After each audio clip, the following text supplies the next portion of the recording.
쉬지 않고 계속 먹으니 살이 찌고 비만이 된다. 먹을 수밖에 없는 환경과 그런 식생활 습관이 지속되면 어떻게 될까? 시간이 흘러 당뇨병에 이른다. 당뇨병을 치유하지 않고 더 시간이 흐르면 심혈관 질환, 심장병, 심장마비, 심부전, 실명, 뇌졸중, 암, 신체절단 등 더 무서운 병이 된다. 비만까지는 큰 불편함이 없을 수 있었다. 그러나 당뇨병은 그렇지 않다. 제2형 당뇨병이란 정상적인 신진대사에 활용되지 못하고 넘쳐나는 혈액 속의 포도당이 인체를 살리기 위해 인체 밖으로 배출되는 것이다. 인체는 살아있기 위해 항상성을 유지해야 한다. 넘쳐나는 포도당을 가지고는 생존할 수가 없어서 생명에 위험한 독소를 몸 밖으로 버리는 것이다. 왜 이 지경까지 온 걸까? 계속 먹더라도 신진대사 원리상 살만 찌면 되는데 비만이 한계치에 도달한 것이다. 지방세포가 살로 모두 다 찌어져서 더 이상 들어갈 곳이 없고 혈액 속에 높은 인슐린이 지속되니 간은 간세포들은 저항할 수밖에 없는 것이다. 포도당을 더 이상은 받아들일 수 없으니 인슐린 저항성이 될 수밖에 없었던 것이다. 저항해서 멈추게 하려는 것인데 잘 안 된다.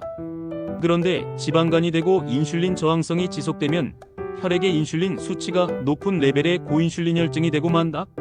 어거지로 간세포에 포도당을 또 밀어넣고 지방이 또 만들어져 내장 지방을 넘고 지방간을 넘어 췌장 등 인체의 모든 장기에 직접 이소성 지방이 쌓여서 덮이게 된다. 당뇨병과 더불어 몸속 장기들의 숱한 고장으로 심혈관 질환, 뇌졸중, 암 등으로 발전해간다. 고 탄수화물 식품을 끊임없이 먹으면 비만이 되고 지방세포가 꽉 차면 지방간이 되고 지방간이 되면 인슐린 저항성이 되고 인슐린 저항성이 지속되면 고인슐린혈증이 되어 이 순환이 지속되어 간 등 몸속 모든 장기에 이소성 지방으로 가득 차 당뇨병과 무서운 합병증으로 되는 것이다. 비만이 아닌 사람도 왜 당뇨병에 걸리는 것일까? 문제는 우리가 먹는 설탕, 시럽, 알코올, 가공식품들의 과당이다.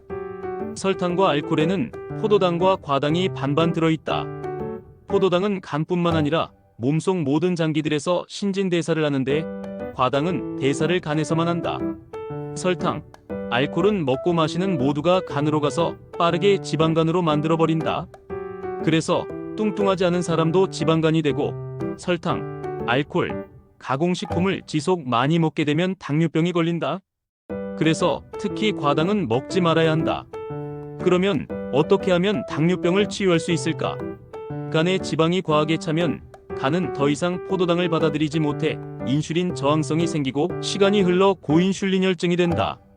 그러니 간의 지방을 제거하면 된다. 인슐린 수치를 정상으로 회복시키면 지방간이 정상으로 회복된다. 고탄수화물, 정제된 흰쌀, 흰밀가루, 가공식품, 설탕, 시럽, 알코올을 먹지 말고 소식하면 된다. 특히 설탕, 알코올, 흰밀가루를 먹지 말아야 한다. 당을 줄이고 소식을 하고 간헐적 단식을 하면 인슐린 수치는 정상으로 회복되고 인슐린 저항성은 사라지고 고인슐린혈증도 사라진다. 지방간도 수리된다.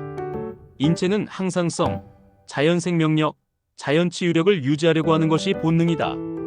평온한 것, 정상인 것을 벗어나 어떤 것이 과도하게 높거나 장기간 유지되면 저항성이 생기는 것은 인체의 자연치유력의 본능이다.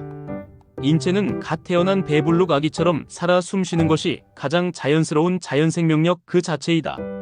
지수와 풍공 5대 자연식물식과 단식, 간헐적 단식은 우리 인체를 가장 자연생명력에 가깝게 회복시킨다.